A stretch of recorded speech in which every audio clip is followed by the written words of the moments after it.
Welcome to the Brant and Sherry Oddcast, sponsored by America's Christian Credit Union. To order Brant's latest book, Life is Hard, God is Good, Let's Dance, or to find out more about the show, go to BrantHansen.com. A lot of churches are really struggling with what to do with AI. Like, can we use this for sermon prep? Can we use it for, to write letters to people or respond? Like, instead of having to sort through all of that. Yeah. And a lot of people are struggling with where it's going. I don't know where it's going. I don't want to pretend to be an expert. But just a reminder, God is a creator, and he made us to be creators. Yeah. So if you use it as a prompt, okay. You use it for research, up to you. Mm-hmm. But there's something different about having it create for us. You're right. You are right. Right? Yes. Like, this is part of our image of God. Yes. Great point. So if it's going to write music for me, it's going to do the artwork that I would have done, or write for me. I got a just telling you personally, that's dangerous. Wait, I wasn't recording our AI off camera, off mic discussion, but you did have a perfect summation. I think, without being an expert in the field of artificial intelligence, I think ultimately what's going to happen is we're all going to bow down at the feet, as it were, of Clippy. Yeah. From Microsoft Word. I don't even remember Clippy having feet. Like, hey, you want me to do this? You want me to do that? Yeah. And then I'll do this. Like, hey, it looks like can I help? We were so arrogant, weren't we? Yeah, we dismissed him. We did. We would He's coming back with a vengeance. He's offering his own prompts. He is. Like, you can be like, hey, I need 15 of these links. And it's like, hey, would you like it more refined to this or that? Would you like it for this hey, platform? I see you're trying would you to like do to do this? And now he removed his face from it. Maybe that's it. Maybe Clippy knew that the big paper clip with the big googly eyes and the eyebrows above it was something that we couldn't quite, reconcile. So he moved his face from it. Yeah, he laid low as far as coming back, facial. though. It's going to be the big reveal. Yep. Out of nowhere. Giant Clippy with the googly eyes. With a crown on. A paper clip. Bow just a now. giant paper clip. Wow. It was Clippy all along. Should have seen this coming. I guess there's no way John on the island of Patmos could have processed that. He didn't even know what a paper clip was. But he saw it. How could he right, but he's trying to describe it. Right. All our eschatology. If you don't know even what a paper clip is, how can you a giant one with googly eyes? Was the one that was going to, do it all. Now we see. The scales have fallen. People are liking the Bible more. Really? These days. Yeah, according to these surveys. I've seen several of them, but there's one that just came out that said that people have a more positive view of the Bible right now. Okay. But aren't necessarily reading it more. Oh. I don't understand that. Well, it's just kind of like, I'm pro-Bible. Okay. Are you reading it more? Like, no. So, there's a disconnect there. Yeah. But we can be like that with a lot of things, like prayer. I believe in the power of prayer. How much do you pray? Oops. I love people. Really? Really? Do you? Yeah. The person next to you? Yeah. The car next to you? Right. So, I just wanted to recommend something. Marty Solomon is his name. He has a book that helped me, like, when I needed a little kick to enjoy the Bible more and enjoy reading it more. Okay. He has a book called Asking Better Questions of the Bible, but it helps you understand, like reading Revelation or reading the prophets or reading the Gospels. And okay. That helped. Yeah. So just wanted to put in a little plug there. There's probably lots of books like that, but just getting some context help. And then realizing this is about God. This isn't about me. It's about his story with us, for us, but it's like, that really helps. His name is Mitch, and he just set off on the world's longest, he completed it, the world's longest triathlon, they call it. Okay. He's 31, he's from England. He started by swimming the English Channel, I'm not making this up. Mm-hmm. Then he rode a bike from Europe to India. Oh. And then he walked or ran over 500 miles to Nepal, where he finished up on Sunday by climbing Mount Everest. No way. He's got to be sleepy. I would think Needs so. a little nap. Here's a guy.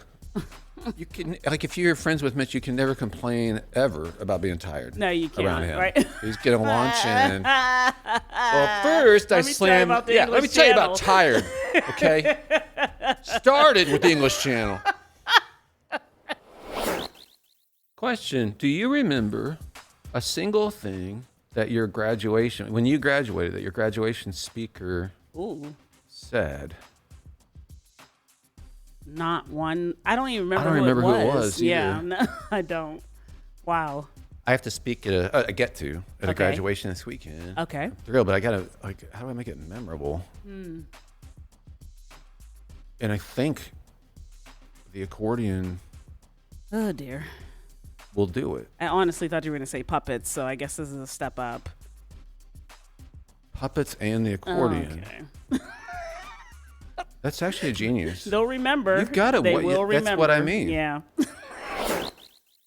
I saw a tweet, and I know it's well-intentioned, so I don't want to make fun of it, but it was put out by a pastor, and he said, you are the expert on being you.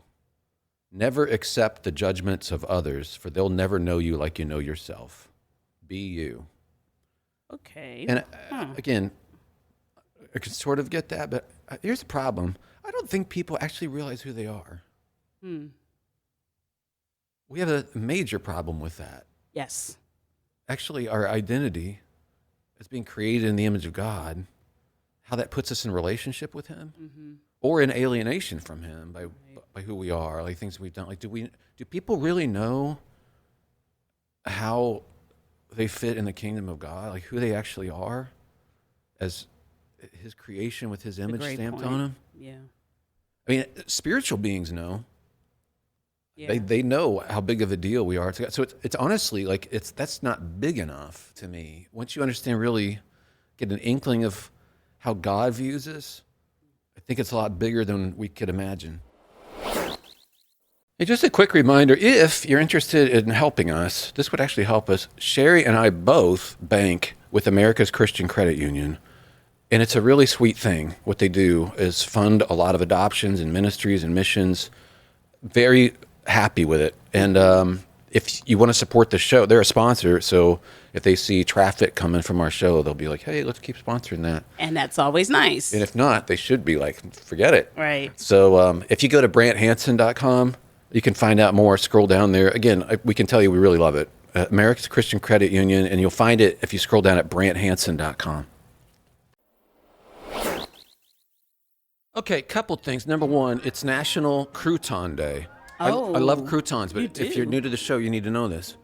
I do the opposite of whatever the day is because I grew up listening to the radio, and there would always be a guy on the radio or a woman. It's like, oh, it's National, Crouton Day. Sure. We should have some croutons.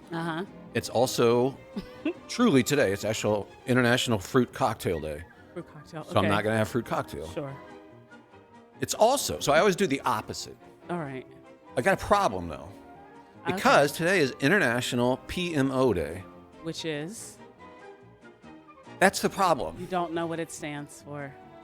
How am I supposed to avoid PMOing If you don't know what it if I don't know what it is? You may be PMOing right now. I don't know. You don't even know. Right. They may have got you.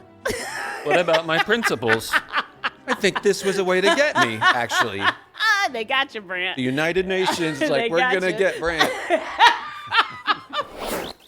Here's another one of those stats. They did a survey about whether we think we're smart, average smart, or not quite average. Right. And the vast majority say we're smarter than average. Okay.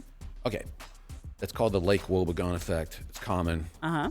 We were just talking about it, but this one I have to give us a pass on. Why?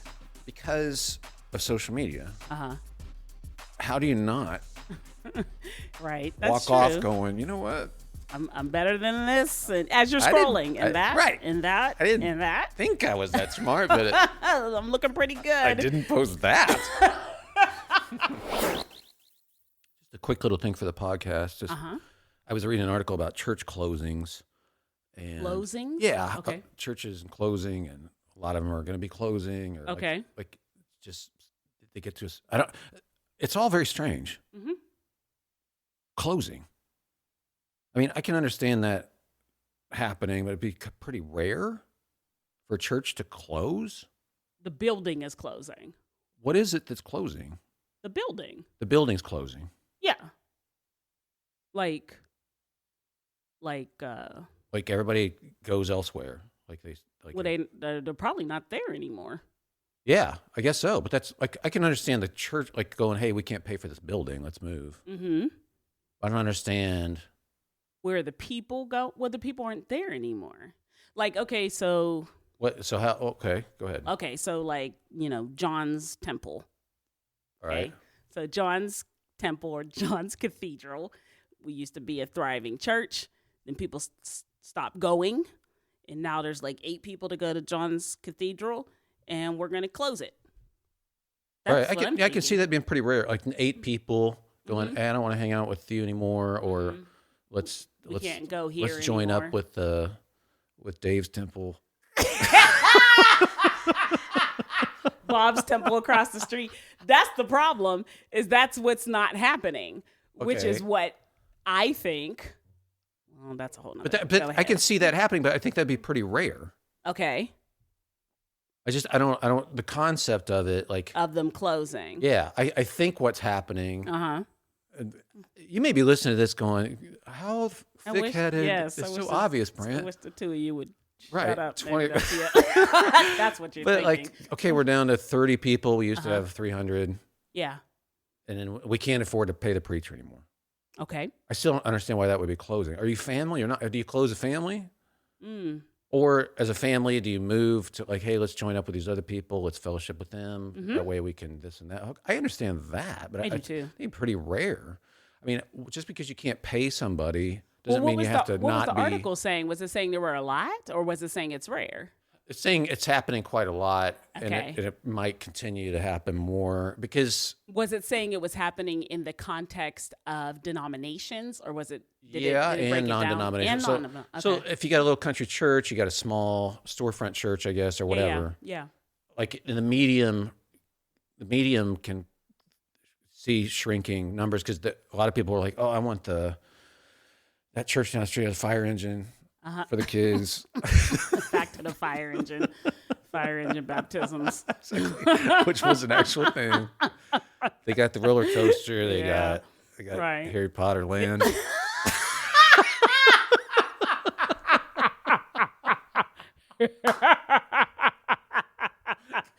Can't compete with that. Can't compete with the Harry All right, Potter. so those people. So some people go that direction. They want the big production, and then there's other people that want simple church, maybe. Yes. And so that area in the middle, starting to dissipate. But I just think it would be really rare. I think like if you can't pay salaries, you could still meet. You could still the cost the overhead for making disciples actually isn't that high. It isn't, but there's a model Right. where that you pay staff, or at least a pastor. Yeah. There's a model for that. So Close. We're gonna close. because now the model can change, and it may need to. I was just talking with my cousin and best friend, who we both did youth ministry together for many years. And she was talking about the church where she did youth ministry for many years.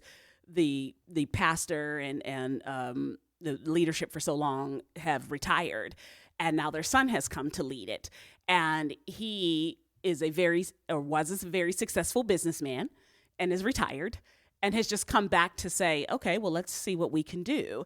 And now a lot of the kids that she led, we call them kids, but now they're, in their late 20s, early 30s, are coming back, and he doesn't need paid because he was a very successful business guy. So he doesn't need any. He's just coming back to say, we're in the middle of the north side of Pittsburgh. Yeah. There's a lot of opportunity to do stuff here. Yeah. Why don't we do some stuff? And we were talking about, wow, that's an opportunity to do things, because he doesn't need anybody to pay him. And these kids, have decent jobs now and everything. And now there's this like kind of excitement. We were just kind of talking about it. Like, I was like, if he can really get a hold of discipling them, because they're kind of coming back after kind of getting out what we've been talking about out in the culture, saying that doesn't work, coming back in. If he can get a hold of discipling them, and we don't have a lot of overhead, and we're in, you know what I mean? We're on the north side of Pittsburgh, and now everybody has a decent job. He doesn't need anything. We just kind of have this building where we can invite. Well, then now we have a nice model. So I see your point. It's just, I think there'll need to be a rethinking of what do we use our resources for. Yeah. Yeah, and just an idea of a sort of model where closing doesn't make much sense. Yeah, well, closing family is close a business. Yeah, you saying that, I get that. Closing family doesn't make any sense. We're all family, so what will we be closing here? Please no, and not to make everything boring with the disclaimers. Boy, I've heard radio shows where it's a sports show, but the two guys are constantly disclaiming. Yeah. I'm not saying what I'm not, but I didn't say what I'm not. That Here's being what said, I'm not go saying. ahead. Yeah. If you've been in a fellowship of some sort and you've decided, enough is enough or whatever, and I'm sure there's a billion different iterations, Right. and sometimes it makes total sense. Yes. But I don't think as a phenomenon in general it makes any sense. Well, The you idea of said it should be closing. rare. That's what you said. Did you would think that it would be rare? Yeah, it'd be rare. Yeah. Okay, here we go. I'm a shock jock. Just so you know, my name's Brant. I'll be your shock jock. And, What are you well, I talking mean, it's like about? they say at a restaurant. Right. Yes. Okay. Yes. And so, this is kind of shocking, but it's about something you've likely wondered about. I've thought about this before. Like, what if we paid bees? Even like minimum wage. Like, give a bee a minimum wage. Like, we probably thought about that. Like, what? Are they requesting? They're bees. They I can't know. request. The whole thing is ridiculous. If bees were paid minimum wage, okay, they've fine. done the math on this. Yes. A jar of honey would cost $182,000. All right. That is a fact. Oh, That's that's the where you were work. going. I see. Okay. Well, I mean, there's I a lot of understand. work goes into that. I know. It's just how you set it up. It sounded like bees were requesting to be paid for. what That's they silly. do. It is I'm silly. just saying that The I think setup about seemed silly. what That's if we why paid bees? Okay, That's Brant, kind of a I get common it. All right, we got question. it. We're shocked. Okay.